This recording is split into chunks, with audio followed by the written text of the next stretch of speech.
एकादशी का व्रत लोग कहते हैं कि कर लिया, जान लिया, पर एकादशी के जो 18 नियम हैं उन नियम में 2 नियम कल बताए थे। तीसरा नियम है कि शिव की आराधना हो, कृष्ण की आराधना हो, भगवत स्मरण हो। दशमी, ग्यारस और द्वादशी, दशमी, एकादशी और द्वादशी। एकादशी का व्रत, दशमी की रात्रि को जो आप भोजन करें वो सात्विक करें। एकादशी के दिन भोजन ना करें, अन्न का भाग ग्रहण ना करें, अन्न का भाग ग्रहण ना करें।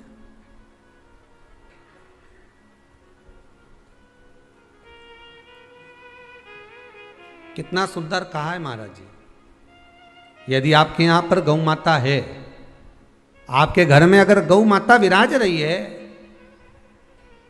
आपके घर में अगर गौ माता है, गाय की अगर आप सेवा कर रहे हैं, अच्छा गाय की सेवा भी बहुत बहुत कम लोग करते हैं। कई घरों में कुत्ता तो मिल जाए पर गौ माता नहीं मिले हो, और कुत्ता घुमाए नहीं जब आधी आधी ऐसी ऐसी चड्डा पहन पहन के, तो ऐसी शान दिखाए कि हमारे बराबर कोई वीआईपी नहीं, कुत्ता घुमा रहे हैं और वीआईपी इतना कि हमारे बराबर कोई नहीं। और कहीं का गाय के बछड़े को घुमाए तो लोग के गंवा रहे हैं।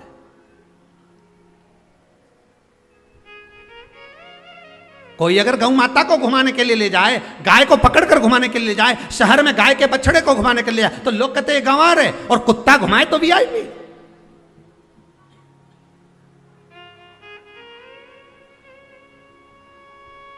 अब समझने वाली विषय ये है कि तुम कुत्ते को घुमाते हो कि कुत्ता तुम्हें घुमाता है। क्योंकि कुत्ता उधर जाए तो तुम्हें उधर जाना पड़े, कुत्ता उधर जाए तो तुम्हें उधर जाना पड़े।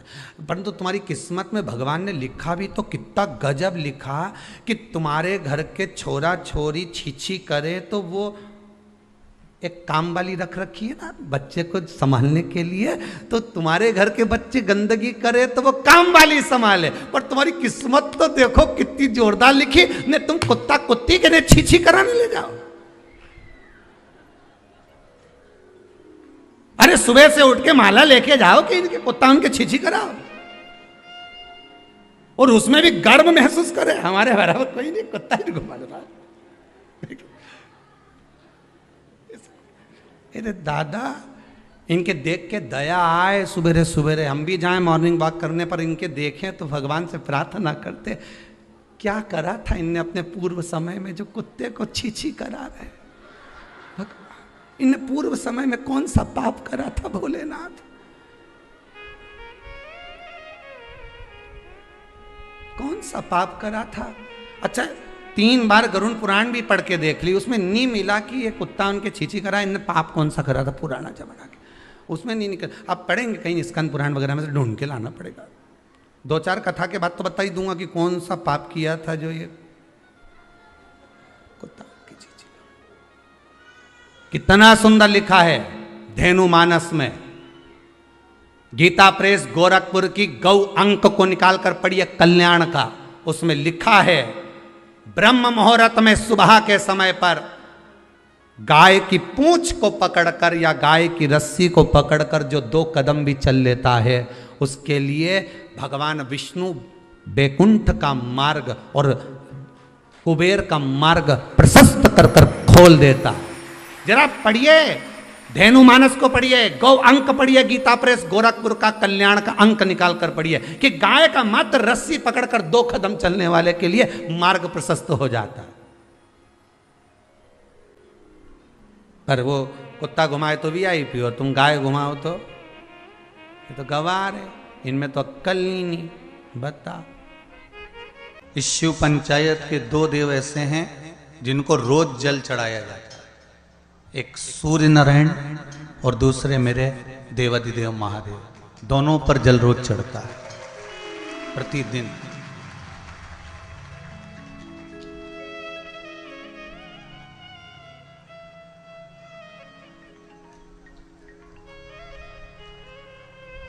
शिव पंचायत में जो दो देव विराजमान हैं, ये कोई साधारण नहीं है महाराज।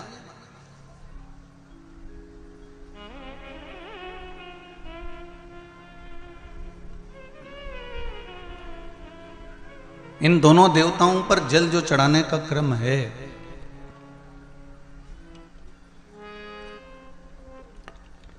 और दोनों ही देव, चाहे मेरे भास्कर देव हों, सूर्य देव हों, आदित्य देव हों, चाहे मेरे देव अधिदेव महादेव हों, दोनों पे जल चढ़ाने का महत्व है।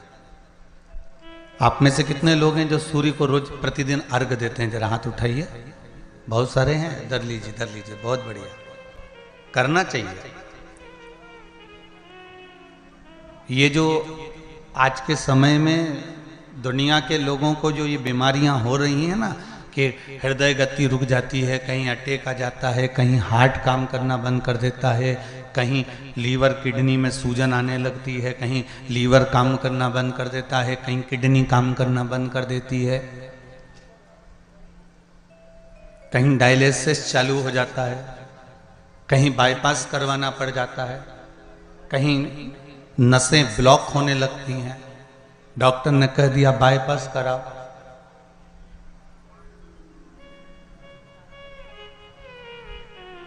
सारी बीमारियों को, सारे रोगों को समाप्त करने का यदि कोई तरीका है, कोई उपासना है, कोई नियम, कोई धर्म, कोई अनुकूल, कोई भगवत सेवा है, तो वो शंकर के शिव पंचायत में जो ये 5 देव विराजमान हैं, इनकी सही तरीके से अगर पूजन को समझ लिया जाए, इनके नियम को समझ लिया जाए, तो ऐसी कोई बीमारी नहीं जिसका इलाज नहीं है। महाराज, अगर समस्या है तो समस्या कितनी भी बड़ी से बड़ी हो, कितनी बड़ी से बड़ी हो, अगर समस्या बड़ी है तो समस्या का हल भी निश्चित है। अगर कोई रोग आया है तो उसकी दवाई है।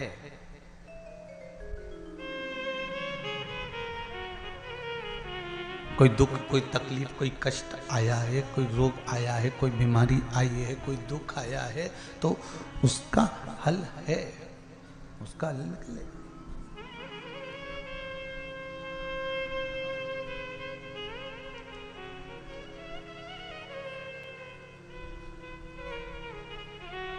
शिव पंचायत को हमें समझना है।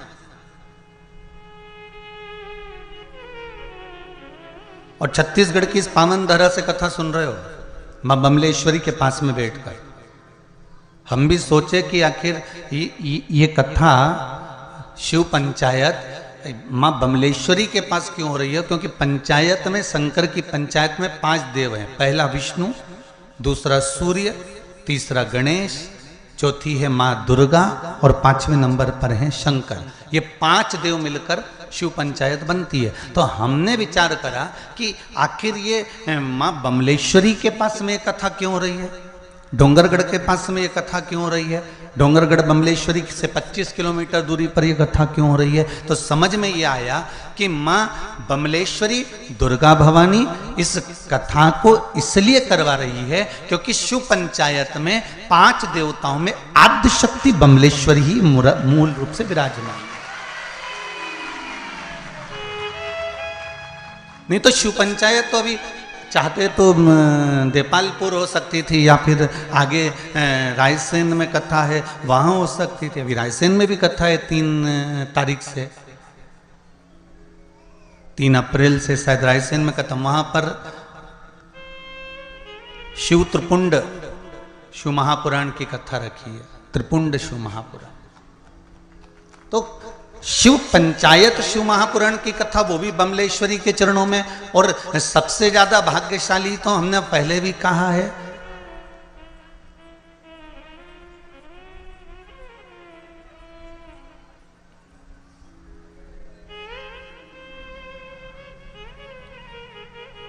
छत्तीसगढ़िया।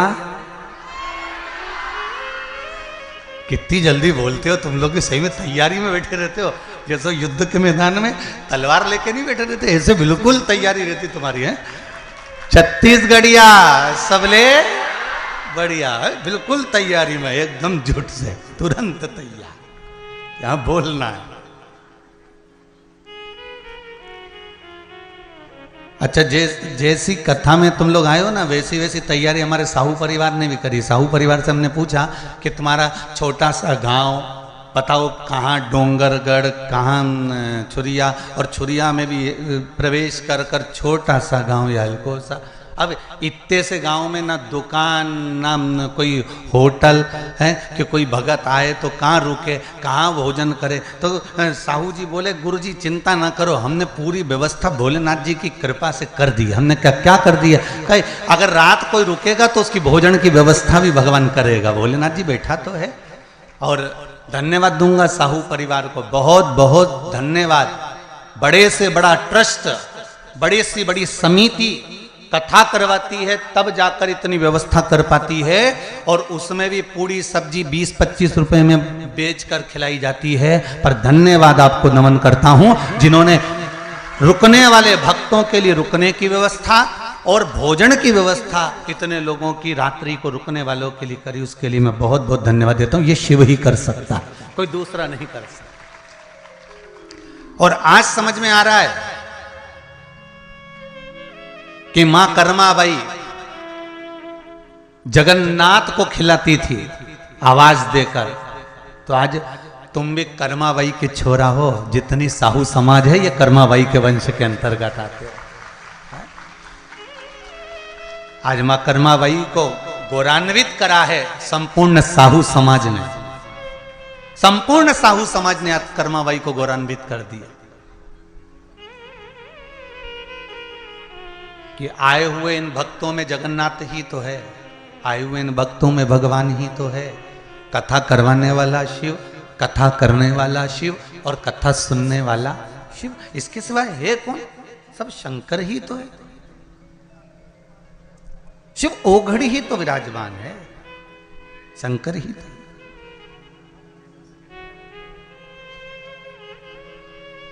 और हम तो महाराज केवल इस पोथी और पुराण को लेकर आते हैं, और जितना है इसमें खजाना भरा हुआ आपको लुटाने का प्रयास करते हैं कि आप इसको लूट लो, आप अपने पास में इसको रख लो, फिर मौका मिले ना मिले इसको संजो लो, इसको रखिए।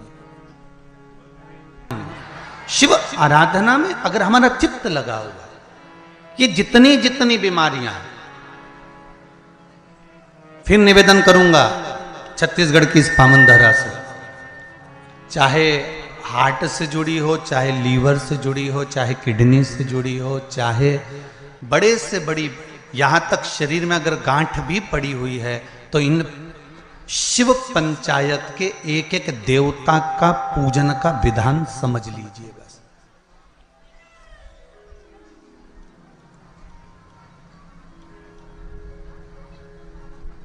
एक एक देवता का हमें विधान समझना है। शिव परिवार का मंदिर आपके गांव में भी होगा, है शिवलिंग, गणेश जी, कार्तिकेय, पार्वती जी, नंदीश्वर, ये सब अपने गांव में भी रहता, अपने गांव में भी है, ठीक है।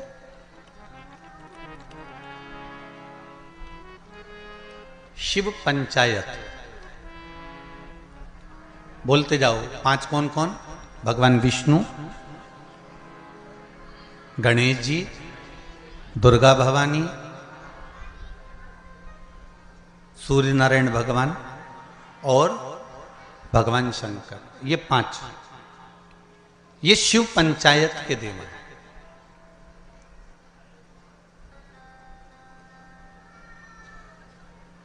कहते हैं पंच तत्व से मिलकर ये मनुष्य का शरीर बना हुआ है। पंच तत्व से मिलकर ये ब्रह्मांड बना हुआ है।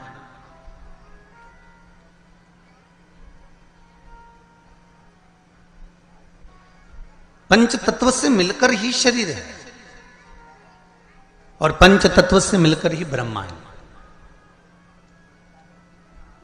5 देव, जब हमारा शरीर छूट जाता है आत्मा चली जाती है, शरीर जब पड़ा रहता है तब इसको अग्नि में दिया जाता है। अग्नि में देते हैं तो ये 5 भाग अलग अलग इसके चले जाते हैं। पंच तत्व का शरीर।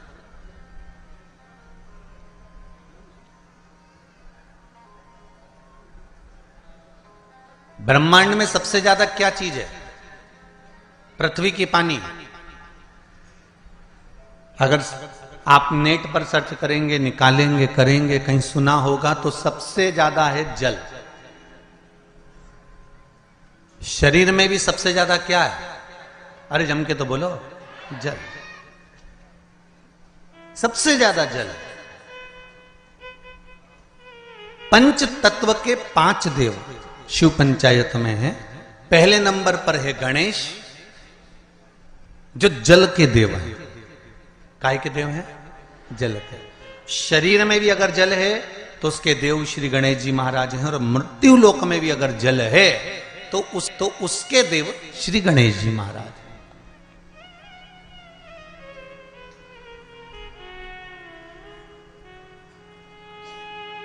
हमारे जीवन में शरीर में जल ज्यादा है, मृत्यु लोक में ब्रह्मांड में जल ज्यादा है। इसलिए सर्वप्रथम किसको बनाया गया? श्री गणेश जी महाराज को। क्यों? क्योंकि ये जल के देव हैं। जिसकी संख्या ज्यादा हो, शरीर में पंच तत्वों में जल की मात्रा ज्यादा है, इसलिए गणेश को प्रधान बनाया गया।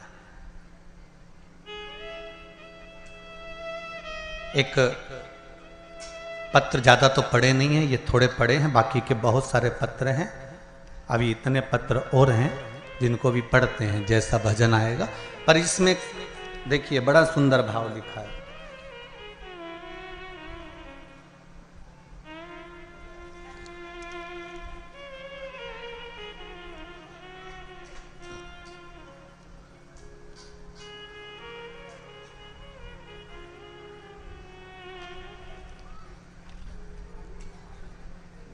रानू गोस्वामी पाटन जिला दुर्ग से हैं।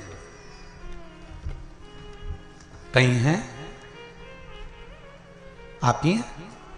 जरा दोनों हाथ हिला दो एक बार। हर हर महादेव। दीदी आपने पत्र लिखा है, रानू गोस्वामी पाटन जिला दुर्ग से।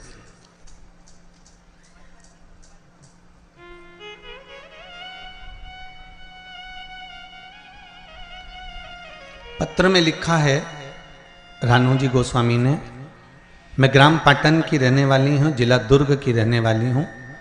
मैं पशुपति व्रत का क्या वर्णन करूं गुरुदेव। दीदी आपने पत्र में लिखा है, मेरे जेठ जी का काम छूट गया था, कोई काम नहीं था। आपकी भिलाई में कथा जब शुरू हुई तब हम लोगों ने सुनी थी।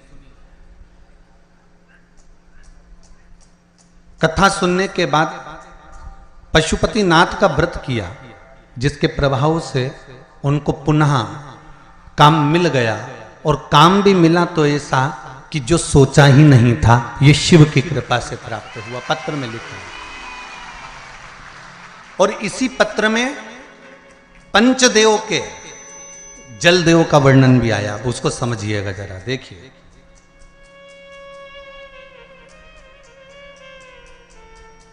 गुरुदेव, मेरे घर पर आपने लिखा है, मेरे घर पर पानी की समस्या थी। आस्था चैनल पर भी पत्र पढ़ाया जा रहा है, जिससे कई लोगों को लगे कि कहीं गुरुजी तो पत्र नहीं लिख देते हो, इसलिए आप लोगों को पत्र आस्था चैनल के माध्यम से भी आपको बताया जाता है। गुरुदेव, मेरे घर पर पानी की समस्या थी, जिसके मेरी पुत्री ने व्रत किया था। 5 सोमवार पूर्ण होने के बाद मेरे घर पर बोर हो गया, और अब पानी की समस्या का भी समाधान हो गया है। हम सब अत्यंत प्रसन्न हैं। बहुत बहुत धन्यवाद रानू जी, ग्राम पाटन जिला दुर्ग से। बैठ जाइए। बहुत बहुत साधुवाद। बाबा देवादिदेव महादेव की कृपा पर बनी रहे। हर हर महादेव। अर्थात इस पत्र के माध्यम से हमको यह समझना है कि हम शिव की आराधना केवल अकेले नहीं करना है। फिर एक निवेदन करूंगा आप लोगों को, आप अगर शंकर जी के मंदिर में एक लोटा पानी चढ़ा रहे हो ना, तो यह विचार मत करना कि क्या हमने केवल शंकर जी को चढ़ाया। शंकर भगवान की जहां कटी होती है, अर्थात जो नीचे की पीठ होती है जिस पे शिवलिंग रखा होता है, वो पीठ है माँ दुर्गा भवानी, माँ आदिशक्ति, माँ जगदम्बा, माँ दुर्गा, माँ देवी। और शिवलिंग जो रखा हुआ है वो शंकर का स्वरूप है। ऊपर से जो जलाधारी में से जल गिर रहा है एक एक बूंद, वो जया, विषहरा, शामरी वारी, दौतली, देव, शिव जी की 5 बेटियां। जो शिवलिंग के सामने एक मोटी सी बीच में लाइन होती है, वो शंकर जी की छोटी लड़की अशोक सुंदरी है। और जो दोनों साइड में भाग नजर आता है, ये गणेश जी और कार्तिकेय जी महाराज। गणेश और कार्तिकेय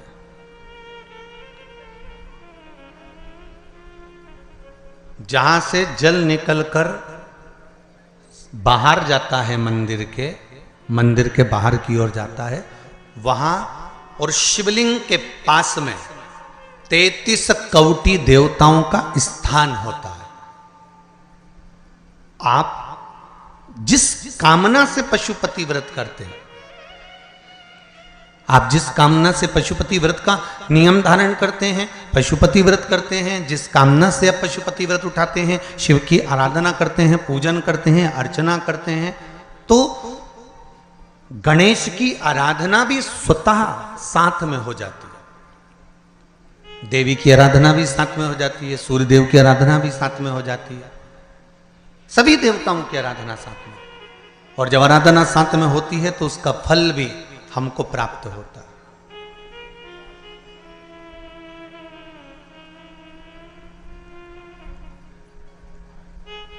उसका फल भी हमको मिलता है। जैसे शिव पंचायत का पूजन कर कर एक कलश में जल भरकर पुष्य नक्षत्र में, और वो भी गुरु पुष्य में, ब्रह्म मुहूर्त में कलश में जल भरकर 5 बेलपत्री शिव, गणेश, दुर्गा, सूर्य नारायण और विष्णु भगवान, इन 5 के नाम से जब हम कलश के अंदर डाल देते हैं, और डालने के बाद में गुरु पुष्य के ब्रह्म मुहूर्त में सुबह 4 बजे के करीब में हम जहां हमारा मन पड़े वहां पर अगर बोर लगवा देते हैं तो पानी तो निकलना ही होता है। ऐसा हो ही नहीं सकता कि जल ना निकले, जल निकलेगा ही।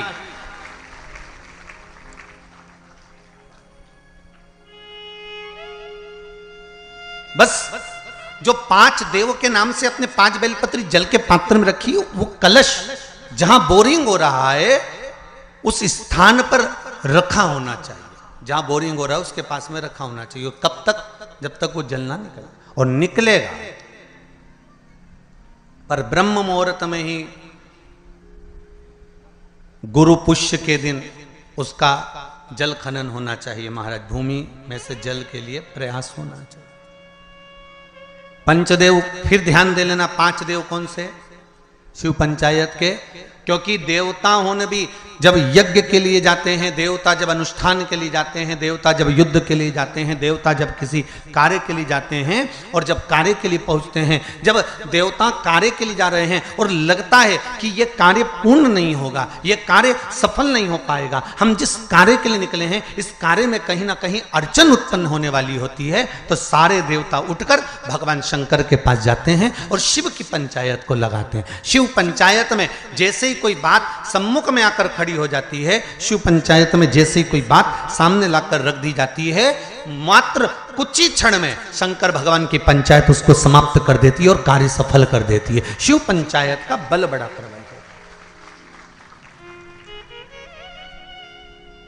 अब एक बात और ध्यान दीजिए, कई लोगों के मन में आता है, गुरुजी शिव परिवार के मंदिर जाता होते हैं तो शिव पंचायत के मंदिर क्यों नहीं बनते? इंदौर में एक मंदिर है, छत्तीसगढ़ में भी एक मंदिर है। उसकी सूचना भी मैं कल उसमें देखेंगे अपने लिंग पुराण के अंतर्गत, तो उसमें निकल जाएगा। उज्जैन में भी एक मंदिर। तो शिव पंचायत के मंदिर क्यों नहीं बनते गुरुदेव? प्रश्न तो खड़े होते हैं। एक प्रश्न आया है, अच्छा है, देखिए।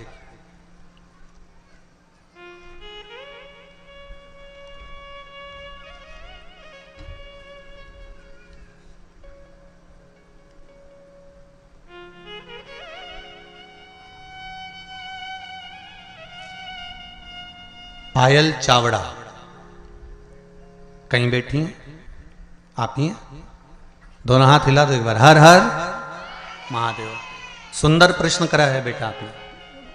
मां, बहुत अच्छा प्रश्न है।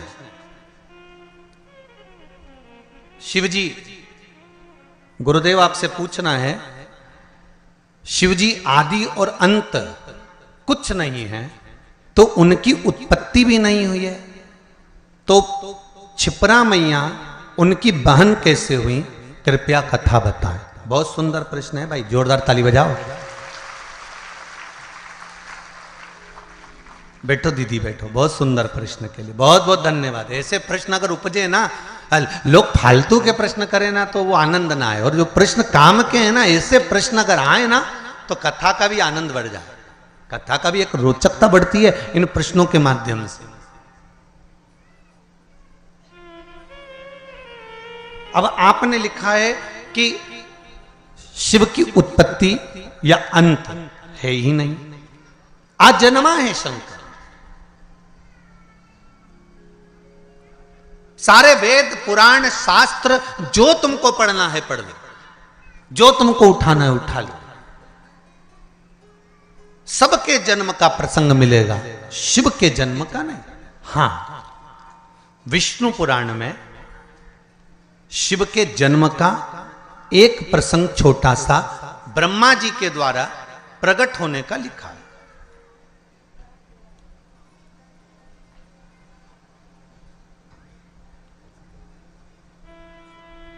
अब एक बात समझने वाली है, आजन्मे शिव हैं तो उनकी बहन कैसे? तो शिव महापुराण कहती है, स्कंद पुराण का काशी खंड और उज्जैनी खंड आप अगर ध्यान देंगे तो उसमें मिलेगा आपको, श्रवण करेंगे आप या उसको पढ़ेंगे उज्जैनी खंड के अंतर्गत, काशी खंड के अंतर्गत, स्कंद पुराण में, तो उसमें एक बात बड़ी सुंदर लिखी है स्कंद पुराण में। जैसा दीदी ने प्रश्न किया है कि उनकी अंत भी नहीं है तो उनकी उत्पत्ति भी नहीं, तो उनके संबंध कैसे? पर काशी खंड में एक शब्द वेदव्यास जी ने लिख दिया स्कंद पुराण के अंतर। वेदव्यास जी लिखते हैं कि भगवान शिव जितनी लीलाओं को करते हैं ये संपूर्ण ब्रह्मांड के कल्याण के लिए करते हैं। खुद के लिए शिवजी ने कोई लीला नहीं करी। हमारे भगवान शंकर ने खुद के लिए कोई लीला नहीं करी। मेरे राघव जी ने जो लीला करी अपने पिता के वचन को निभाने के लिए करी। मेरे भगवान कृष्ण ने जी लीला करी वो अपने माता पिता के अनुकूल करी है। पर मेरे शंकर, मेरे नारायण जो लीला करते हैं वो लीला का क्रम देवताओं के हित के लिए भी होता है। पर मेरे भगवान देवादिदेव महादेव जितनी लीला को करे हैं, मेरे शंकर भगवान ने जो जो धारण करा, जो जो लीला करी, चाहे माता सती को भस्म करवाया हो, चाहे पार्वती के साथ में मंगल विवाह हुआ हो, चाहे गणेश जी महाराज का प्रागट्य हुआ हो, चाहे कार्तिकेय बाबा का प्रागट्य हुआ हो, चाहे जया विषहरा शामली बारी दौतली या अशोक सुंदरी का प्रागट्य हुआ हो, चाहे शिव की जितनी लीलाओं का क्रम आता है, ये शंकर भगवान ने स्वयं के लिए नहीं, शंकर भगवान ने संपूर्ण जनमानस के कल्याण के लिए अर्थात जनमानस को प्रेरणा देने के लिए करी।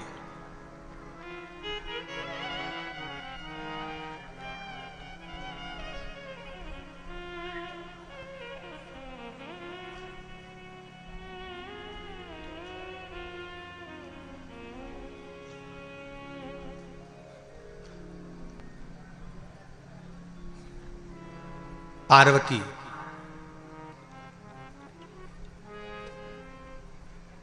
नर्मदा, मां गंगा,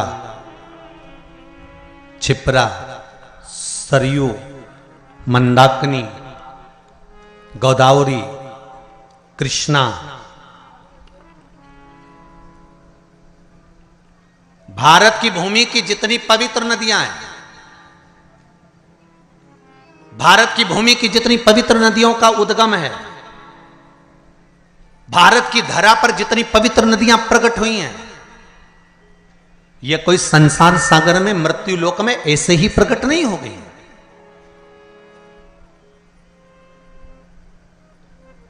देव अधिदेव महादेव के पास में बारंबार सारी नदियों के लिए प्रागट्य के लिए निवेदन किया गया, पंचायत में यह सिद्ध किया गया, तब जाकर इन नदियों को प्रकट किया गया। और एक बात अपने जीवन में उतार कर रखना, जितनी पवित्र नदियों में आप स्नान के लिए जाओ, जितनी पवित्र नदियों में आप स्नान करने के लिए जाओ, आपसे करबद्ध हाथ जोड़कर निवेदन है कि उन नदियों की पवित्रता पर कभी दाग लगाकर मत आना। परंतु आप और हमने सारी पवित्र नदियों को गंदा कर कर रखा, सारी पवित्र नदियां।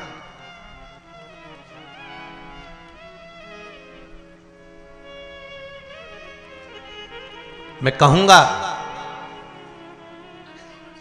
यमुना के घाट पर बसा है दिल्ली। दिल्ली कहां पर बसा हुआ है? यमुना के घाट पर बसा हुआ है। आगरा यमुना के घाट पर बसा हुआ है। मथुरा और वृंदावन यमुना के घाट पर बसा हुआ है। बड़े बड़े तीर्थ मां नर्मदा के घाट पर बसे हुए हैं। बड़े बड़े तीर्थ मां गंगा के घाट पर बसे हुए हैं।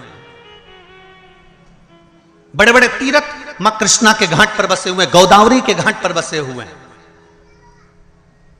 ये पवित्र पवित्र नदियां जिनको देवता स्वयं अपने लोक से लेकर मृत्यु लोक में आए हैं। एक भी नदी इस भूमंडल पर नहीं थी, परंतु कहीं शंकर भगवान ने कहा, कहीं देवी ने कहा, कहीं सूर्य ने कहा, कहीं किसी ने कहा, सबने कहीं ना कहीं इनकी आराधना करी है और इनको मृत्यु लोक पर लाने के लिए अथक प्रयास करा, अथक प्रयास।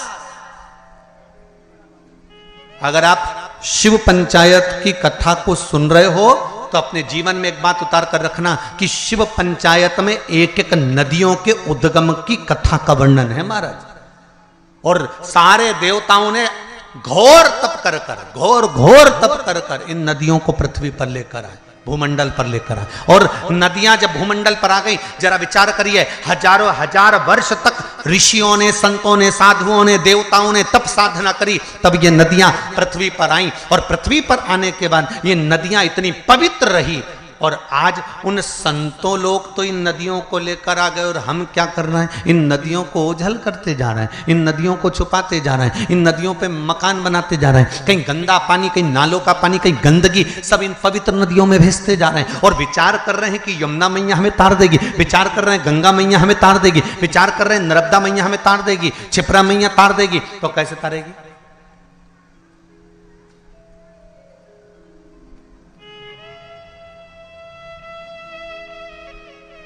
आपके जीवन को सुख देने के लिए। मेरे को साहू जी बता रहे थे,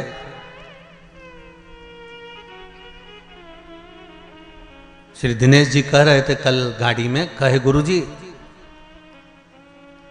हमारे क्षेत्र के प्रशासन को हमने सूचना दी है कार्यक्रम की, तो प्रशासन के द्वारा गुरुदेव हमने जब कहा कि छोटे छोटे तालाबों में और नहर में पानी रहेगा तो जितने सारे भगत या कथा सुनने के लिए आ रहे हैं उनको नहाने में या आदि कादि कोई कार्य में तकलीफ नहीं होगी।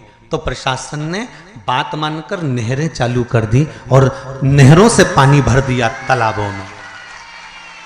मैं धन्यवाद दूंगा यहाँ के प्रशासन को।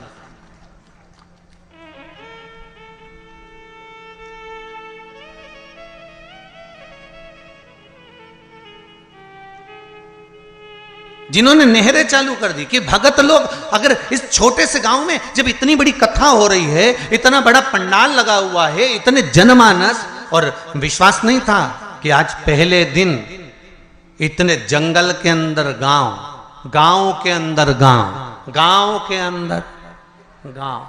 हम भी गाड़ी में पूछते रहे इनसे कि हम सीहोर से चले भोपाल, भोपाल से उतरे कौन सा गढ़, डोंगरगढ़, माँ भमलेश्वरी के दरबार, और डोंगरगढ़ से फिर चले तो निकलते निकलते निकलते निकलते वो महाराज छुरिया है।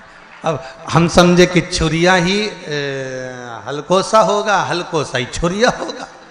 भाई हमारे यहाँ जैसे नाम होता है ना, जैसे किसी का नाम बोल देते थे क्या बहरू, और नाम उसका दूसरा था कमल किशोर या राम किशोर, तो उसका घर का नाम दूसरा। तो हम सोचे हो सकता छुरिया का नाम ही हलकोसा होगा, हलकोसा का नाम ही छुरिया होगा। पर यहाँ आते आते मालूम पड़ा कि डोंगरगढ़ से निकले, फिर यहाँ से निकलते निकलते निकलते निकलते आगे पहुँचे तो मालूम पड़ा वहाँ से छुरिया तो उधर निकल गया, हलकोसा इधर निकल गया। अब हलकोसा भी आते आते आते आते ये पास के गांव के लोग वो गाड़ियों को उधर घुमा के ले गए। तो हमने, मैं स्कूल के बाहर पढ़ा तो दूसरा गांव था, तो हमने जजमान से फिर पूछा क्यों जी अभी हलकोसा नहीं आया, बस 2 किलोमीटर दूर है। हमने कहा तुम कहते कहते तो 25 लिया है।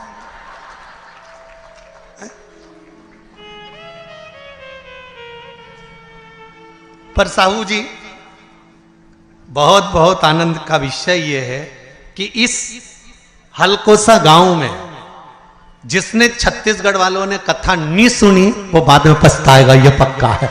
इतनी शांति, इतनी शीतलता, इतना आनंद भरा हुआ है इस गांव के अंतर्गत, शांति और शीतलता और एक आनंद, यह कथा का।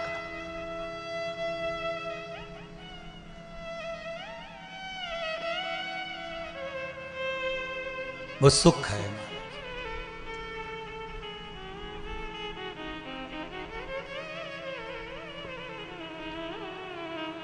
पवित्र पवित्र नदियों का उद्गम हमारे यहां शिव महापुराण में वर्णन है महाराज। तो मेरा निवेदन है जितना सबका ध्यान रखा जाए उतना ध्यान पवित्र नदियों पर भी दिया जाए। जितनी जितनी पवित्र नदियां हैं उन पर हमारा ध्यान केंद्रित होना चाहिए, केंद्रित। करोड़ों रुपए नदियों की सफाई पर खर्च हो जाते हैं, पर पता नहीं पड़ पाता कि वो नदी की सफाई हुई कि रुपए की सफाई हुई।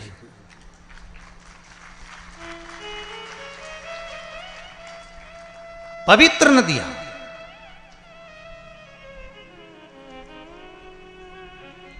चाहे गंगा हो, यमुना हो, सरयू हो, क्षिप्रा हो, सरस्वती हो, ये सब मेरे देवादिदेव महादेव ने जिनको प्रकट करा है, इन नदियों को लेकर आए। जैसे जीजी ने प्रश्न करा कि शिव आजन्मा है, शंकर आजन्मा है, तो उनकी बहन कैसे हुई?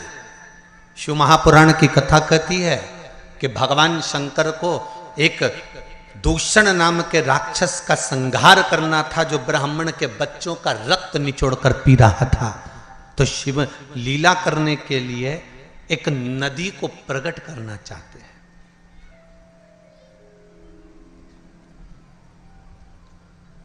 देवताओं के हित के लिए शंकर गंगा को प्रकट करना चाहते हैं। वेद व्यास जी के ज्ञान की वृद्धि करने के लिए शंकर भगवान सरस्वती को प्रकट करना चाहते हैं। संसार में बहुत गरीब से गरीब भी लोग रहेंगे जो अपने घर में शंकर की मूर्ति अगर रखेंगे तो उनके पास यज्ञ करने का पैसा भी नहीं होगा, हवन करने का धन भी नहीं होगा। इसलिए शंकर भगवान नर्मदा जी को प्रकट कर दिया। कौन सी नदी प्रकट करी? नर्मदा। तो पूछा नर्मदा नदी को प्रकट करने का कारण क्या था? शंकर भगवान से पंचायत में बैठे हुए देवताओं ने, भगवान विष्णु ने, भगवान सूर्य ने, माता जगत जननी दुर्गा भवानी ने, श्री गणेश जी महाराज ने, सबने प्रश्न करा कि भोलेनाथ आपने नर्मदा को क्यों प्रकट करा? तो शंकर भगवान कहते हैं नर्मदा को प्रकट करने का केवल एक कारण है कि नर्मदा का जो कंकर निकलेगा वो शंकर होगा। इसको ना यज्ञ की जरूरत है ना अनुष्ठान की जरूरत है, जिसने ले जाकर बिठा दिया वो वही सिद्ध हो जाएगा, वो वही सिद्ध हो गया। उसको प्राण प्रतिष्ठा की भी जरूरत नहीं है, वो तो जहां रखा वह सिद्ध है।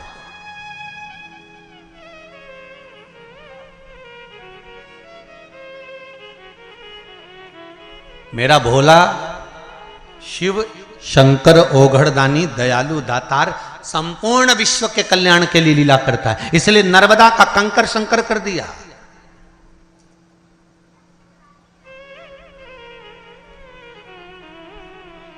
और शिव कृपा, शिव दया, शिव करुणा किसको कहते हैं कि जहां शंकर की कथा होती है, शंकर का स्मरण होता है, शंकर का भजन होता है, वह भूमि भी कंकर भी शंकर हो जाता है। और कुछ दिन के लिए, 7 दिन के लिए तो हलकोसा की ये पावन धरा भी कंकर भी शंकर। एक कंकर शंकर का भी पत्र अच्छा आया, देखिए।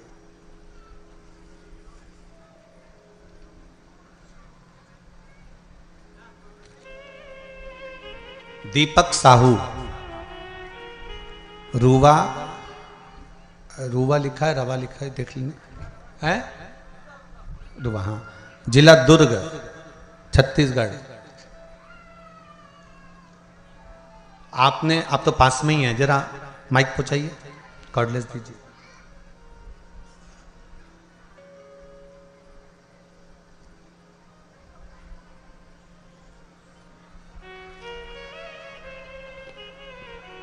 आपने पत्र में लिखा है,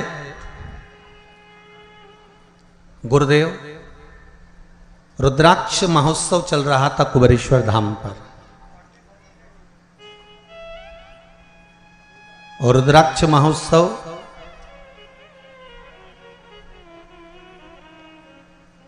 जब कुबेरेश्वर धाम पर चल रहा था, तब हम लोगों ने टिकट करवा रखे थे। 10 लोगों के सबके टिकट हुए और सबने टिकट करवाए। गुरुदेव, सबके टिकट कैंसिल भी हो गए क्योंकि आपने व्यासपीठ से सबको आने के लिए मना कर दिया था। सही है? श्री शिवाय नमस्तुभ्यम। श्री शिवाय नमस्तुभ्यम गुरुजी। कहाँ से हैं बाबू आप? ग्राम रुदा, जिला दुर्ग। कहाँ है ये?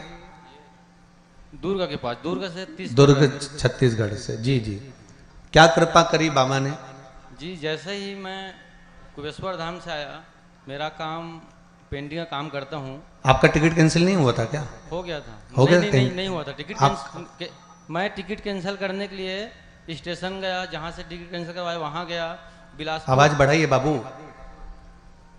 हाँ, मैंने टिकट कैंसिल करने के लिए स्टेशन गया और जहाँ से करवाया वहाँ गया, वहाँ से भी नहीं हुआ तो बिलासपुर फ़ोन लगाया। मेरे दोस्त रेलवे में हैं, बोले आपका टिकट कैंसिल नहीं हो पा रहा है। तो मैं सोच में पड़ गया कि मैं क्या करूं जी। तो फिर मेरा तो ध्यान कुबेश्वर धाम पे था, तो फिर मैं बिना सोचे ही अकेले निकल पड़ा। और जैसे ही मैं वहाँ गया, अच्छा दर्शन हुआ, जगह भी सामने मिल गया मेरे को। उसके बाद जैसे ही वहाँ से आया, दूसरे दिन से रोज़ फ़ोन आता है कि यहाँ काम है, वहाँ काम है। मैं बता नहीं सकता बाबा जी, ऐसा लगता है कि मैं कुबेश्वर धाम पे ही रहूँ। जय हो, जय हो। आपने एक लाइन बड़ी सुंदर लिखी है। मैं एक बात सबको बोलना चाहता हूं कि एक बार कुबेरेश्वर धाम जरूर जाएं। ये आपने लिखा है पत्र में, मतलब कुबेरेश्वर बाबा ने आपको दिया ना, बस। श्री शिवाय नमस्तुभ्यम। बैठिए, बहुत बहुत साधुवाद। शिव कृपा ही ऐसी है। अब जहां जैसे लिखा है इन्होंने, दीपक जी साहू ने, कि गुरुदेव सबके टिकट कैंसिल हो गए, मेरा नहीं हुआ। मतलब कहीं ना कहीं बाबा को बुलाना था।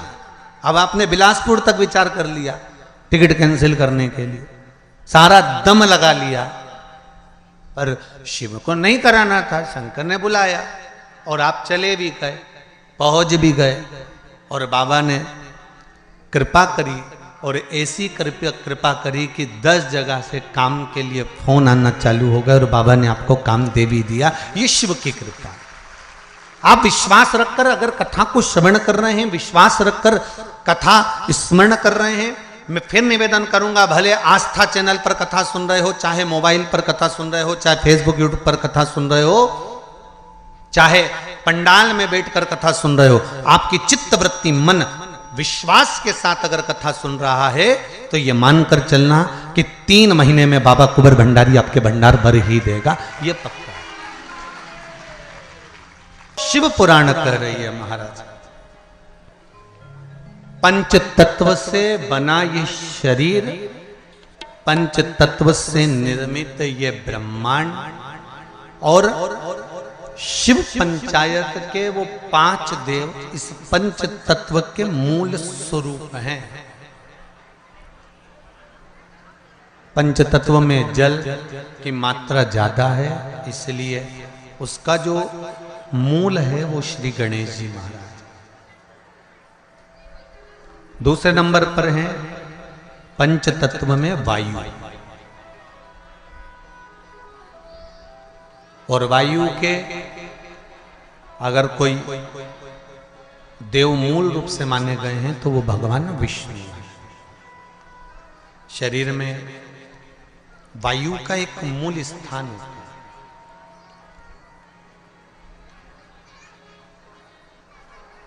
जैसे कई लोग कहते हैं गुरुजी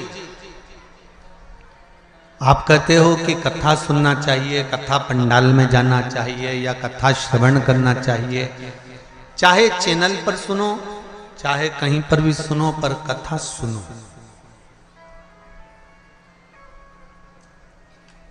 भाई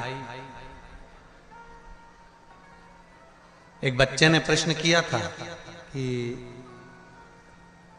आप कहते हो कि भगवान सब जगह पर है, तो फिर हमारी मम्मी तुम्हारी कथा में क्यों जाती है? जब भगवान सब जगह पर है तो हमारी मम्मी को कथा में जाने की जरूरत क्या है? हमने भी वही कहना चाहते हैं। हवा सब दूर है, बोलो सही है कि गलत है? बोलते जाओ जरा जम के, सही है। हवा सब जगह पर, और गाड़ी के पहिया पंचर हो गया हो, उसकी हवा निकल गई हो, और तुम किसी से जाकर कहो कि तुम पहुंच गए छुरिया में और वहां जाकर तुमने कहा कि साहब हमारी गाड़ी के पहिए की हवा निकल गई है, और कोई तुमसे कहे हवा तो सभी जगह पर है, हवा की कोई कमी नहीं। अभी हम छुरिया तो नहीं गए, पर जाएंगे जरूर एक बार। नाम इतना जोरदार है तो घूमने में क्या दिक्कत है? तो कोई तुमसे कहे कि सब हवा निकल गई है पहिए की, और हवा तो वो कोई तुमसे कहे ज्ञान की बात है, हवा तो सभी जगह है। तो सब जगह है तो पहिए की हवा सभी जगह है, सभी जगह। ठीक। अब तुमने सोचा ये तो पागल है, इसके क्या मुंह लगना। फिर किसी के पास गए, वहां जाकर तुमने कहा भैया हवा हमारी गाड़ी के पहिए की हवा निकल गई, तो वो तुमसे कि हवा तो अच्छे अच्छे की निकल जाती है।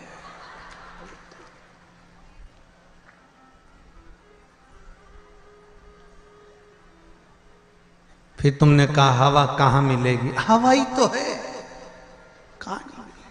सब जगह हवा है। मनुष्य में भी हवा भरी हुई है। ओहो, 4-5 जगह गए और हवा कहीं पूछा, फिर कहीं गए, आप गाड़ी के पहिए की हवा निकल गई, हवा कहां मिलेगी? तो कहा फिर ही है, सब जगह है। पहिए में हवा डलवाना। फिर कोई ने कहा ये हवा की दुकान है, यहाँ एक मशीन लगी हुई है, उस मशीन से टायर में हवा जम के बोलो जरा भरी जाती है। बिना मशीन के टायर में हवा भरा जाएगी क्या?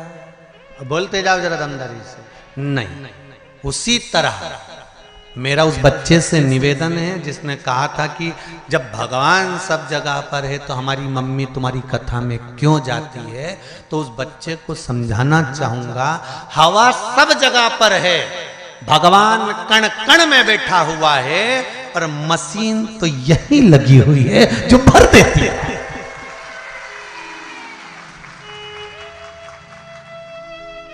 बिना मशीन के टायर में हवा नहीं भरा सकती। प्राप्त होगी हवा, पर वो मशीन से प्राप्त होगी।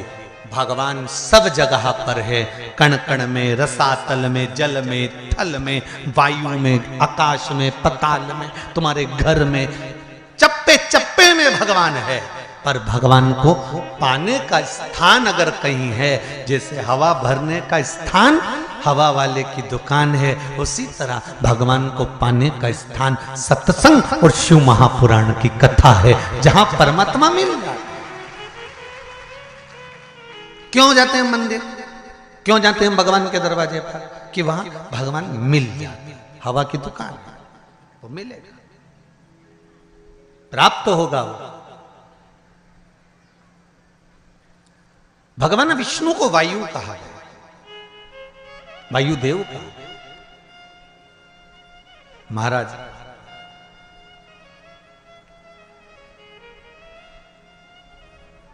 इस मनुष्य के शरीर में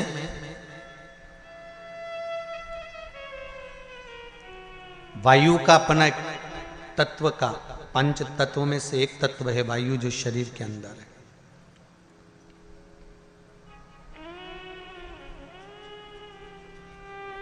और उस वायु को एकाग्रित रखने के लिए हमारे यहां मंत्रों का प्रभाव है, मंत्रों की प्रबलता।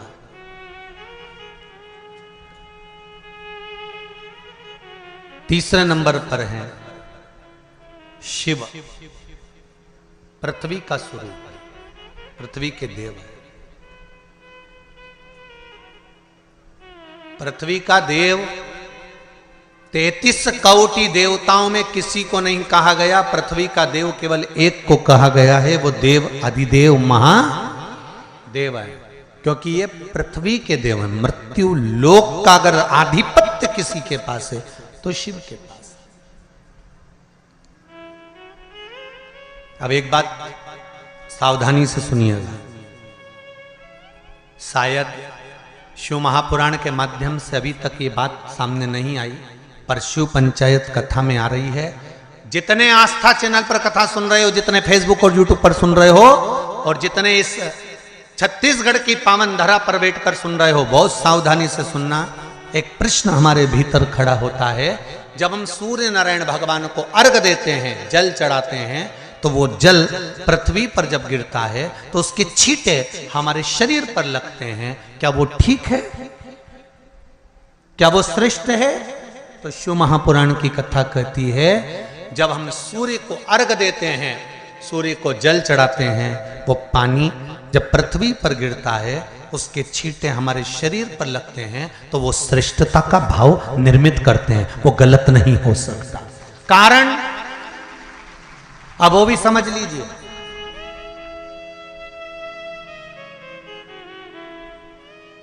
अब सूर्य नारायण भगवान को आप जल चढ़ा रहे हो, तो छींटे नहीं लगे, उसके लिए क्या स्टूल पे चढ़ के चढ़ाओगे कि कुर्सी पे चढ़ के चढ़ाओगे? अरे बोलो तो सही।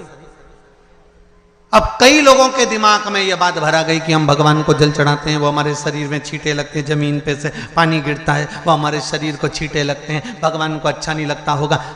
कौन ने कहा? पहले तो उसको पकड़ के ला।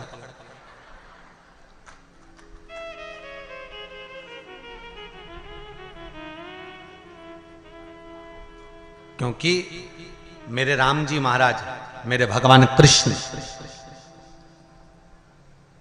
बड़े बड़े संत, साधु, सन्यासी, तपस्वी, साधक, उपासक जितने भी हुए, जिन्होंने सूर्य की आराधना करी, इन्होंने टेबल पे चढ़कर या कुर्सी पे चढ़कर जल नहीं चढ़ाया, इन्होंने पृथ्वी पर खड़े होकर ही, क्योंकि पृथ्वी तत्व के देव हैं शिव। जब हम मृत्यु लोक पर खड़े होकर, पृथ्वी पर खड़े होकर भगवान शंकर का भाग पृथ्वी तत्व को धारण कर कर जल को हाथ में लेकर जब समर्पित करते हैं, और जो जल नीचे गिरता है वो शरीर पर अगर लगता है तो हमको उसका आशीर्वाद ही प्राप्त होता है, दोष नहीं लगता। पर लोगों ने इसको विपरीत कर दिया। कि कौन ने विपरीत करा? कई लोगों ने इसको विपरीत कर दिया।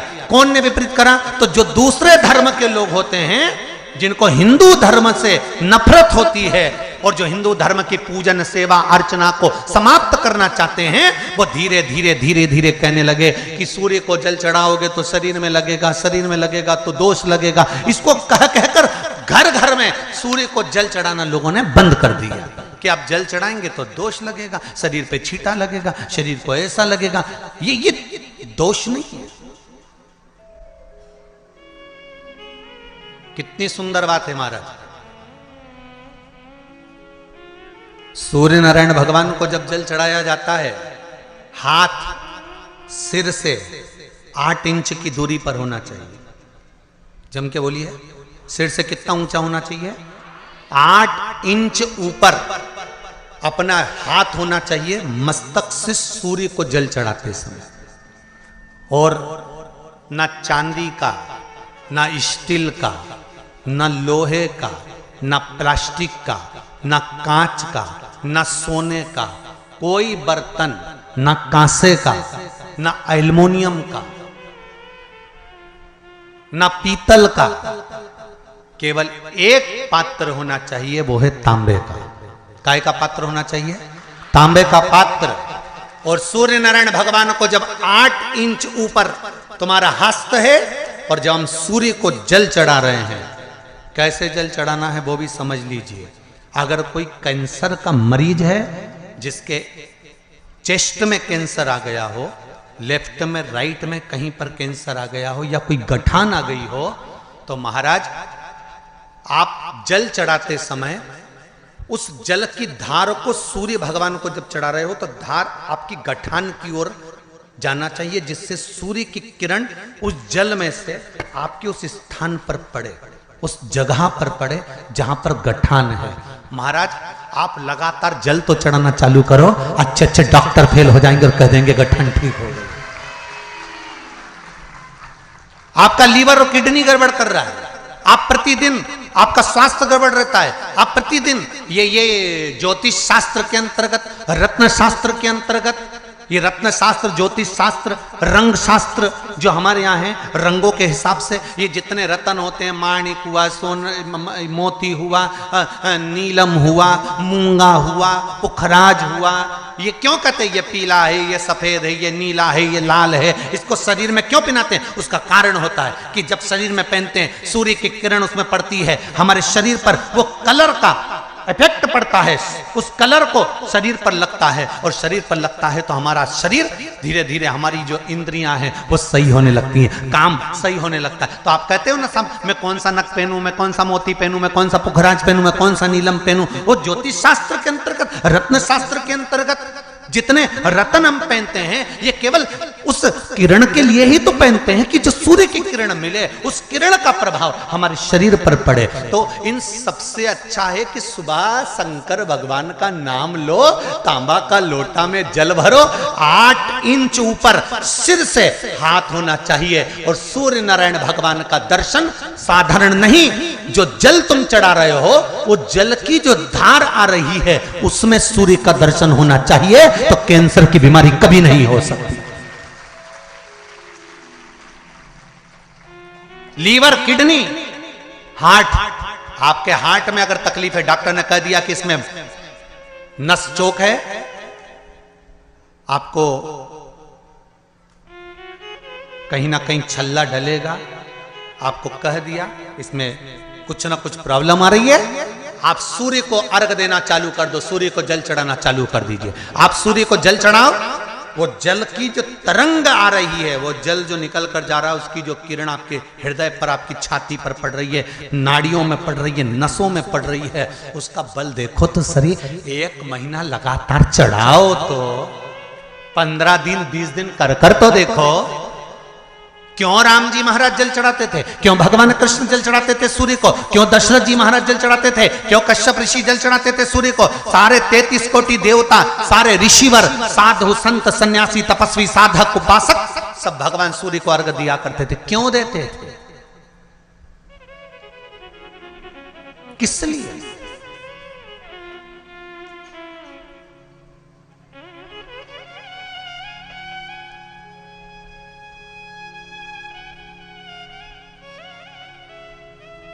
सूर्य नारायण भगवान को जल चढ़ाते समय आपके पंजों की एड़ी ऊंची नहीं होना चाहिए, ध्यान दीजिएगा मेरा। आपका पंजा पांव का पूरा की पूरा जमा होना चाहिए भूमि पर। हाथ कितने इंच ऊपर? 8 इंच ऊपर होना चाहिए। जल जो गिरे, सूर्य की किरण, सूर्य का दर्शन उस जल की रोशनी में करना चाहिए। क्या होगा उससे? जिस बच्चे को आंख में चश्मा लगा हो, मोटे से मोटा चश्मा लगा हो, छूट नहीं रहा हो, तो थोड़े दिन उसको सूर्य का अर्घ चढ़वाना चालू कर दो और जल में से सूर्य का दर्शन कराना चालू कर दो। सूर्य का दर्शन जल में से 2 महीना 2.5 महीना बहुत है, आंख की रोशनी बढ़ जाएगी, चश्मा हट जाएगा। आप कर देखिए। अब एक प्रश्न और खड़ा होता है सूर्य को अर्घ देने का। गुरुजी, पंचदेव पंचायत में सूर्य नारायण भगवान शंकर की पंचायत में हैं। सूर्य नारायण को हम फ्लैट में रहते हैं, हम फ्लैट के अंदर रहते हैं, तो हम फ्लैट में रहते हैं, हमारे यहाँ अगर छज्जा नहीं है, हमारे यहाँ जगह नहीं है, तो हम सूर्य को अर्घ कैसे दें? तो महाराज खिड़की तो होगी, अगर घर में फ्लैट में पानी ढुलेगा और आप लोग नहीं समेट सकते तो एक बाल्टी रख लो, एक पात्र रख लो, पर सूर्य नारायण भगवान को अर्घ देकर रोशनी शरीर पर पड़ना चाहिए। जिंदगी में कभी कोई बड़ी बीमारी नहीं आ सकती। कितने लोग देते हैं सूर्य को अर्घ? जरा हाथ उठाओ। बहुत बढ़िया, बहुत जोरदार। पुरुष लोग भी देते हैं ना, चाहे बच्चे से बच्चा, बच्चों के हाथ में भी एक लोटा पानी पकड़ाओ। घर में छोटे बच्चे हो ना, उनको तांबे का लोटा दो, पानी दो, जा बाहर खड़े हो जा, एक लोटा पानी चढ़ा के आओ। पहले दिन आप स्वयं बच्चे के साथ बाहर खड़ी हो, ओटले पर, घर के बाहर खड़ी हो, छत पे खड़ी हो या घर के बाहर खड़ी हो, और बच्चे से कह लो चढ़ाओ बेटा, देखो ऐसा हाथ 8 इंच ऊपर करिए, तांबे का लोटा लेकर पानी धीरे धीरे डोलना है।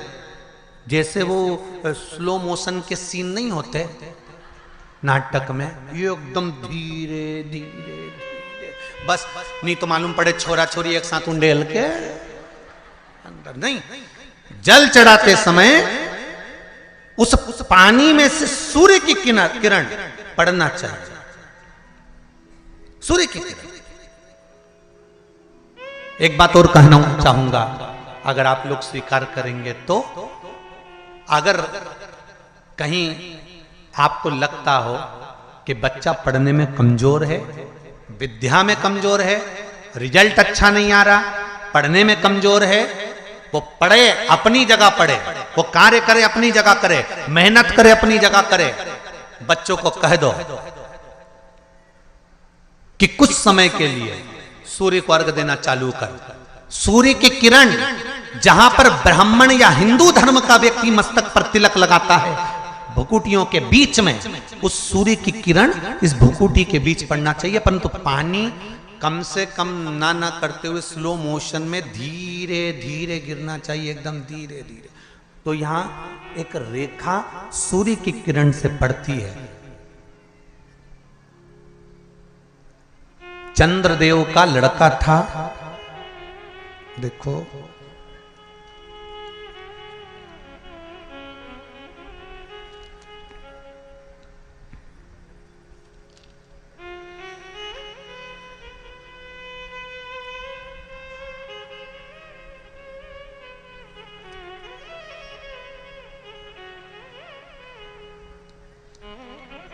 चंद्रदेव का लड़का था वर्चा। क्या नाम था? जम के बोलिए जरा। वर्चा। सुंदर प्रसंग है शिव पंचायत, शिव महापुराण का। जब संसार के हित के लिए, संपूर्ण विश्व कल्याण के लिए ब्रह्मा जी ने 33 कोटि देवताओं को बुलाया, और बुलाकर ब्रह्मदेव ने कहा कि हे देवताओं, मृत्यु लोक में द्वापर में भगवान कृष्ण, भगवान विष्णु कृष्ण के रूप में अवतरित होने जा रहे हैं।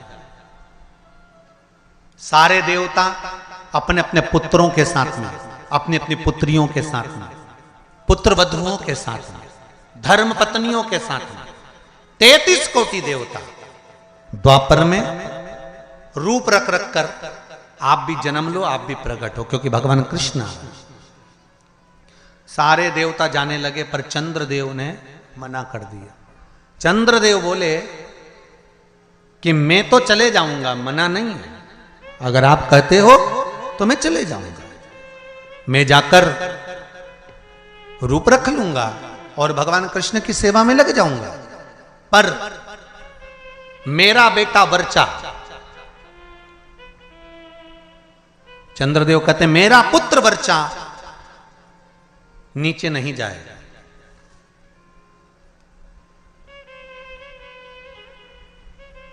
खूब समझाया देवताओं ने। देखिए, जब 33 कोटि देवता जा रहे हैं तो आप अपने पुत्र को क्यों नहीं भेजते?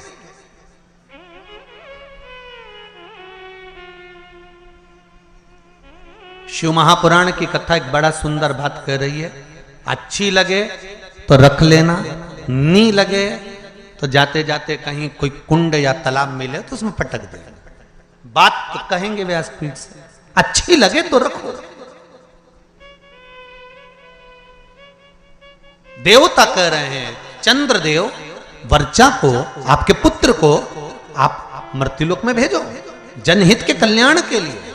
जब राष्ट्र हित की बात आए, जनहित की बात आए, धर्म की बात आए, सनातनियों की बात आए, देव और धर्म की बात आए, तो हर माता पिता को चाहिए कि अपने घर के बच्चों को सबसे पहली सीख ये दी जाए कि धर्म का जब मामला हो, सनातनियों का जब मामला हो, जब राष्ट्र सेवा का मामला हो, तो सामने जाकर खड़े हो जाओ, आगे जाकर खड़े हो जाओ। यह हर एक बच्चे को सीख देना चाहिए।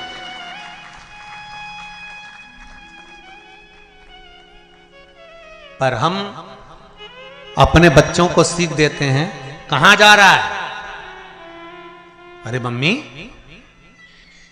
और देखो जरा, भगवान के मंदिर में अनुष्ठान चल रहा है, साहू परिवार शिव महापुराण की कथा करवा रहा है, गांव में कथा हो रही है, गांव के अंतर्गत कार्यक्रम चल रहा है, संपूर्ण गांव का कार्य है, तुझे क्या करना जाकर? वो तो उनका काम है ना, चुप बैठ। माता और पिता को चाहिए कि अगर हमारे गांव में अगर आए हैं इतने मेहमान, हमारे गांव में इतने लोग कब आएंगे साहब? ये तो शंकर की कृपा से शिव के रूप में आए हैं, कब आए? बल्कि घर के लोगों को ये चाहिए कि अपने बच्चों से कहे, तेरी परीक्षा हो गई, पढ़ाई हो गई, एग्जाम हो गए, रिजल्ट अपनी जगह आएगा। 7 दिन शिव महापुराण की कथा चल रही है, जाकर पंडाल में सेवा करो, झाड़ू लगाओ, कोई को जरूरत हो पानी पिलाओ, किसी चीज की जरूरत हो तो सेवा करो। 33 कोटि देवता भी शंकर भगवान की सेवा में लगे रहते हैं। तुम खुद देख लो, कल तक यहां पर इतनी तेज गर्मी पड़ रही थी, प्रचंड धूप पड़ रही थी, और आज निकल कर देखो तो चारों तरफ छाए नजर आई।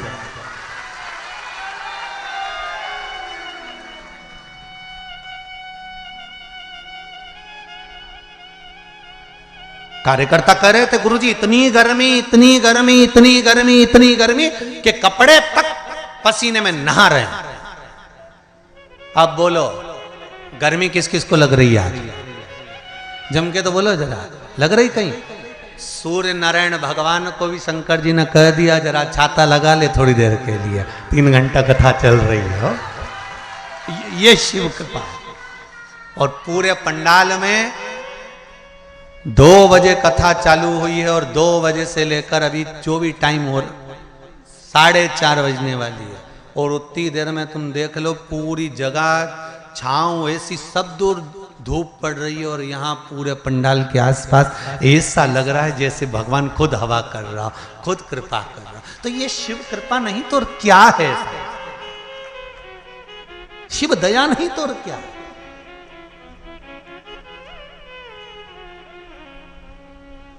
अरे तेरा ही दिया मैंने खाया पिया है, तेरा शुक्रिया है, तेरा शुक्रिया है।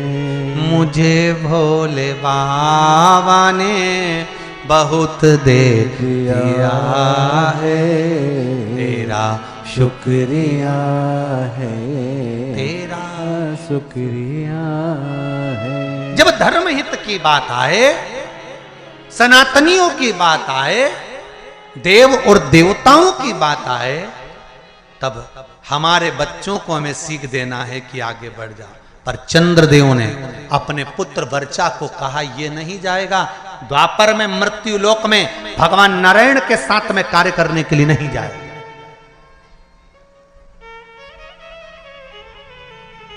वर्चा को सूचना मिली, वर्चा को खबर मिली। कई लोगों के मन में एक प्रश्न आता है, भगवान कृष्ण पांडवों के साथ थे, बोलो तो थे ना? भगवान कृष्ण अगर पांडवों के साथ थे, भगवान कृष्ण को मालूम था अभिमन्यु चक्रव्यूह में फंस चुका है, भगवान कृष्ण चाहते सुदर्शन उठा के अभिमन्यु को बचा सकते थे। भगवान कृष्ण चाहते तो अभिमन्यु की रक्षा कर सकते थे, भगवान कृष्ण चाहते तो अभिमन्यु को बचा सकते थे, अभिमन्यु की रक्षा कर सकते थे। जब अर्जुन, नकुल, सहदेव, भीम, युधिष्ठिर, ये पांचों की रक्षा मेरे कृष्ण ने हर घड़ी, हर पल, हर क्षण करी, तो सुभद्रा का पुत्र है अभिमन्यु।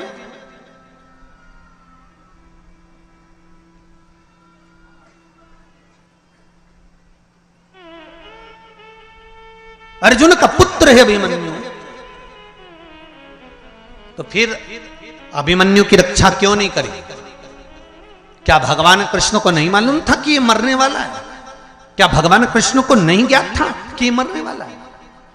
उसकी कथा है ये। चंद्रदेव ने कह दिया था मैं मेरे बेटे को नहीं भेजूंगा। वर्चा को मालूम पड़ा,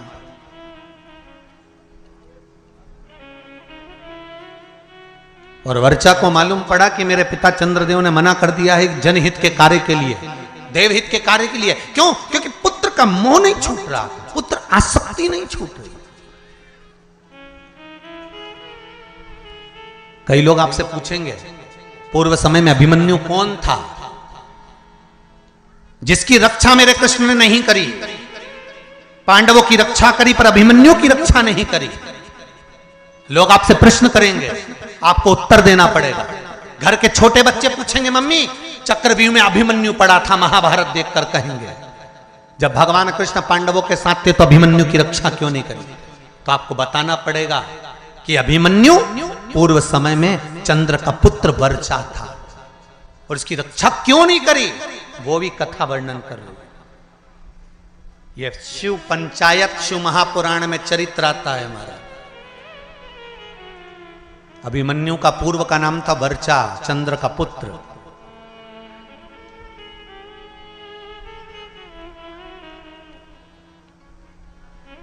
क्या कमी पड़ गई थी, क्यों नहीं करी?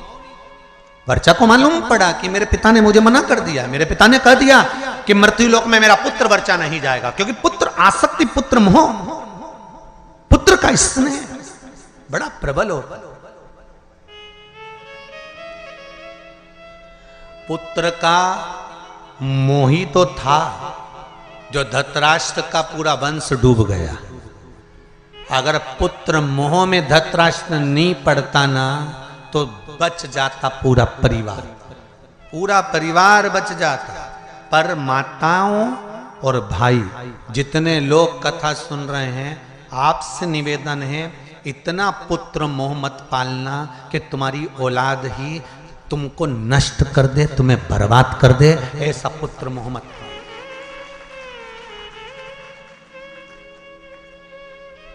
बहुत पुत्र मोह है आज के जमाने में, मेरा बेटा, मेरा बेटा, मेरा छोरा, मेरा छोरा, मेरा छोरा। और छोरा छोरा छोरा, और जब आई छबीली फिर काय का छोरा।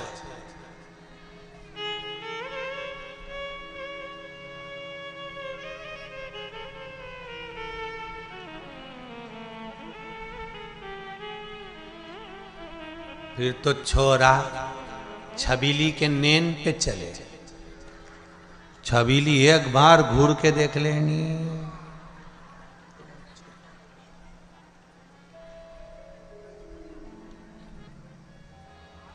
इतना बल,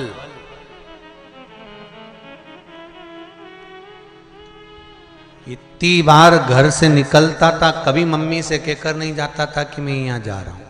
जिस दिन से शादी हुई घरवाड़ी के 50,000 के जाना पड़ता है कि मैं यहाँ जा रहा हूं। अब तुम सोच लो कितना बदलाव आया ब्याह के बाद, शादी के बाद।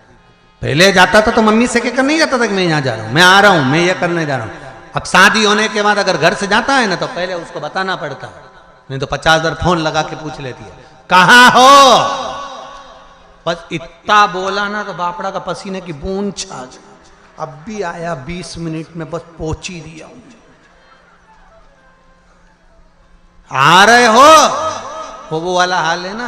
एक पत्नी ने पति से कहा कपड़े पड़े हैं बाथरूम में,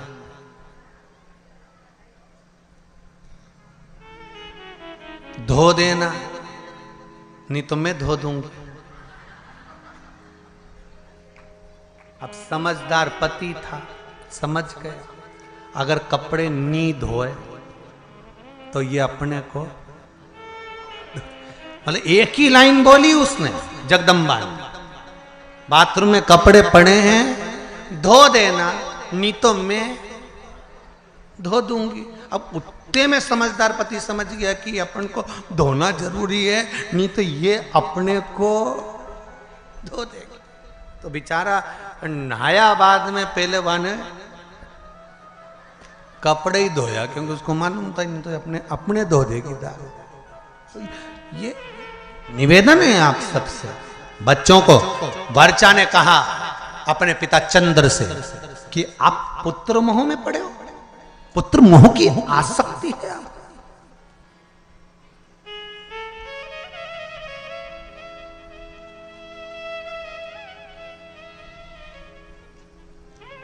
पुत्र मोह की आसक्ति।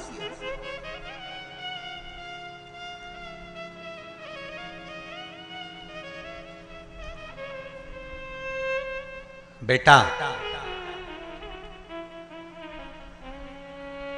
मैं नहीं चाहता कि मृत्यु लोक में तुम द्वापर में भगवान विष्णु के साथ नीचे लीला करने के लिए जाओ, क्योंकि नीचे मैं जानता हूं युद्ध होने वाला है और युद्ध होगा और सब समाप्त होगा। वर्चा ने कहा चंद्रदेव से, पिताजी 2 क्षण भी अगर भगवान का साथ मिलता है ना तो उससे बढ़कर कोई कृपा नहीं हो सकती। जब रावण मरा था तो मंदोदरी सिर पटक पटक कर रो रही थी, रावण की धर्म पत्नी मंदोदरी।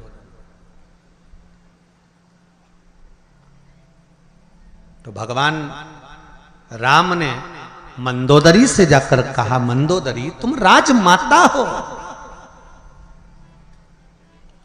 मंदोदरी तुम लंका की राजमाता हो,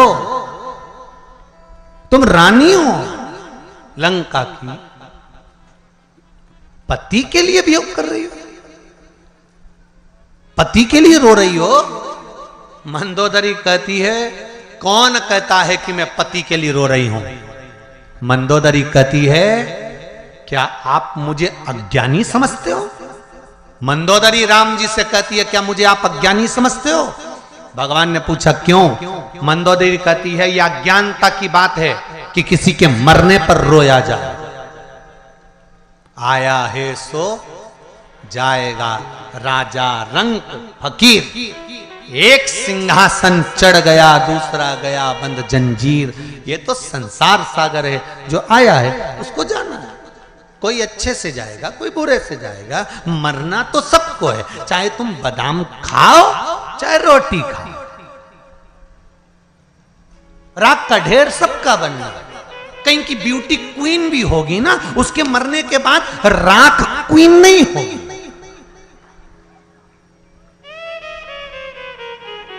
कहीं का बोल्ड भी होगा ना, बॉडी शॉडी बनाकर रखा होगा, खूब ढल्ले सल्ले बनाकर रखा होगा, खूब जोरदार बॉडी शॉडी बनाकर रखा होगा, खूब जोरदार उसने शरीर बनाकर रखा होगा, तो मरेगा तो भी राख का ढेर होगा। वो राख के ढेर में बॉडी नजर नहीं आएगी। और 4 घंटे तुम अगर मेकअप भी करोगे ना, तो मरने के बाद मेकअप ढेर में नहीं दिखाएगा। तो बादाम खाओगे तो भी मरोगे, नहीं खाओगे तो भी मरोगे, रोटी खाओगे तो भी मरोगे, नहीं खाओगे तो भी मरोगे। तो ये अंदाजे में मत रहना कि मृत्यु तुम्हारा चेहरा देखकर तुम्हें 2, 4, 8 दिन और ज्यादा दे देगी। यमराज से किसी की रिश्तेदारी थोड़ी ना कि तुम जोरदार, बहुत जोरदार श्रृंगार मिंगार करके रहो, 2 घंटा तक पेंसिल लाइन खींचो, डब्बा भरो, फिर खजूर वाली चोटी करो, ने जोरदार तैयार मैयार होके रहो। तो तुम सोचो कि यमराज आएगा तो मैं तो उससे कह दूंगी ने बाजू वाली के ले जा, ने मेरे को छोड़ दो। तो यमराज कहीं तुम्हारा काका जी लगे तो छोड़ जाएगा। इस अंदाजे में मत रहना रही हो छत्तीसगढ़ वाली। सुन लो ओ बमलेश्वरियों देवियों, अच्छे से सुन लेना, इस अंदाजे में मत रहना। तो वर्चा ने कहा, पिताजी तुम्हारा ये मोह ये ठीक नहीं है। अगर ये मोह ठीक नहीं, ये आसक्ति पुत्र के प्रति ये ठीक नहीं है, ये मोह ठीक नहीं है। कहा, समझाया, भले थोड़े क्षण के लिए, कुछ देर के लिए मुझे भगवान विष्णु का संग मिले, उनका सानिध्य मिले,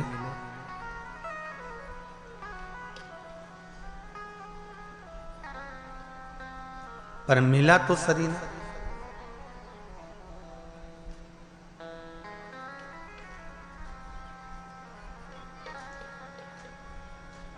कुछ देर का सानिध्य अगर हमको अच्छा मिल रहा है, कुछ देर का सानिध्य,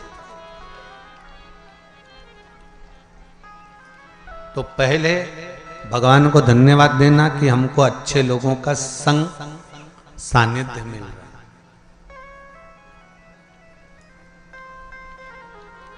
वर्चा ने कहा, चंद्रदेव के पुत्र बोले, आप चाहते हो कि मैं आपके करीब में रहूं, पर मैं चाहता हूं कि अगर मेरे नारायण भगवान विष्णु कृष्ण अवतार लेकर लेने जा रहे हैं, तो मैं 2 क्षण उनका सानिध्य प्राप्त करूं, भले 2 क्षण के लिए जाऊं, पर जाऊं। अपने नजदीक में अगर शिव महापुराण की कथा हो, कहीं आसपास क्षेत्र में कहीं कथा हो, सत्संग हो, तो प्रयास करना कि भले थोड़ा समय जाऊं, पर जाऊं, शिव की आराधना कर आऊं, शंकर की उस धरा को चरण छू कर आऊं, जहां का कंकर शंकर है, उसको छू, भले 2 क्षण पर जाऊं, वहां पहुंचूं।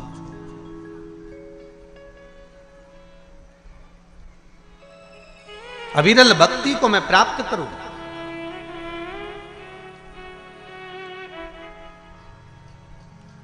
शिव आराधना में मैं डूबूं।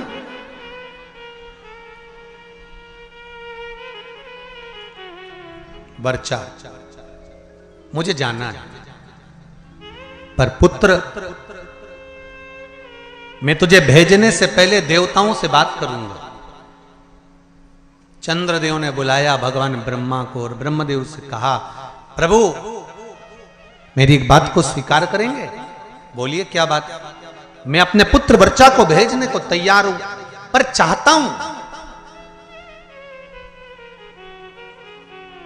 कि ज्यादा समय मेरा पुत्र मृत्यु लोक में ना रहे, तुरंत मेरे पास वापिस लौट कर आ जाए। ब्रह्मा जी ने कहा तथास्तु। जब भगवान विष्णु का कृष्ण अवतार होने वाला था तब ब्रह्मदेव ने हाथ जोड़कर भगवान विष्णु से कृष्ण से कहा था, हे कन्हैया कृपा करना,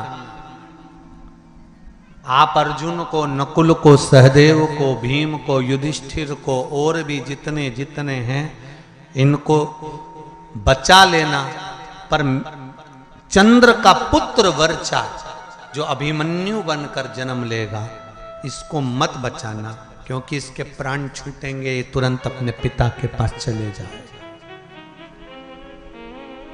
कई लोगों ने प्रश्न खड़े करे, भगवान कृष्ण सबको बचा सकते थे तो इनको क्यों? एक प्रश्न और आता है, कई लोग प्रश्न खड़े करते हैं कि केदारनाथ जी में त्रासदी मची थी ने इतने मर गए थे, भगवान अगर थे तो भगवान ने क्यों नहीं बचाया?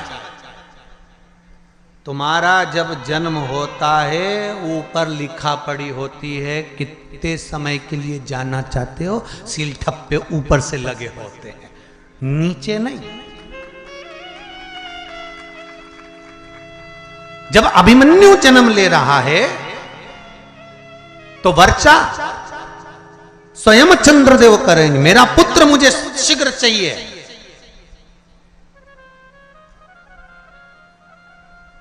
अच्छे कार्य में, जनहित में, राष्ट्रहित में, धर्म हित में,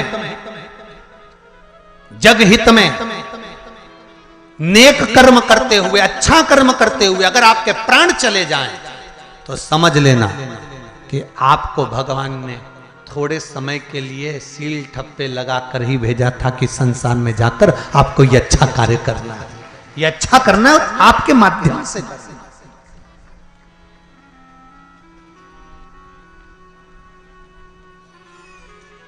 जाओ आप ये कर्म करो। वर्चा अभिमन्यु बनकर जन्मे, आए, कर्म करा। स्वयं भगवान कृष्ण को ध्यान में था कि अभिमन्यु को घेर लिया गया है, इसको छुड़ाना चाहिए, पर नहीं छुड़ाया। अर्जुन ने कहा मेरा पुत्र मर रहा था और आपने बचाया नहीं।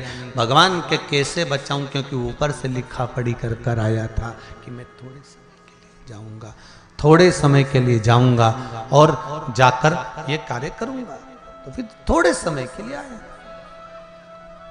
लिखा है, जो समय लिखा है वो लिखा है। महाराज, जैसे शिव महापुराण की कथा में देवराज की कथा आती है कि देवराज आया, शिव के मंदिर तक गया, अंत में प्राणों को त्यागे और शिव धाम में चले गया।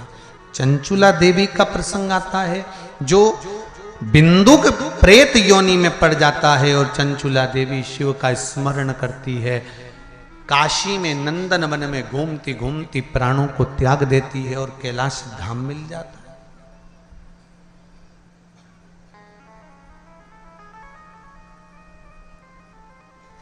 कैलाश धाम मिल गया उनको। तब वहां पर भी उसको सुख नहीं मिलता, क्योंकि पति स्मरण में आता। इसकी गति क्या है?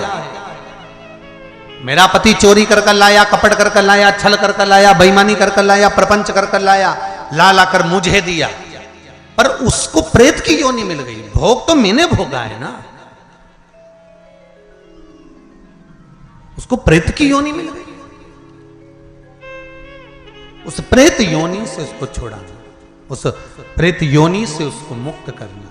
तो उसने देवाधिदेव महादेव से प्रार्थना कर कर फिर तुमरुका जी से शिव महापुराण की कथा सुनना चाहिए।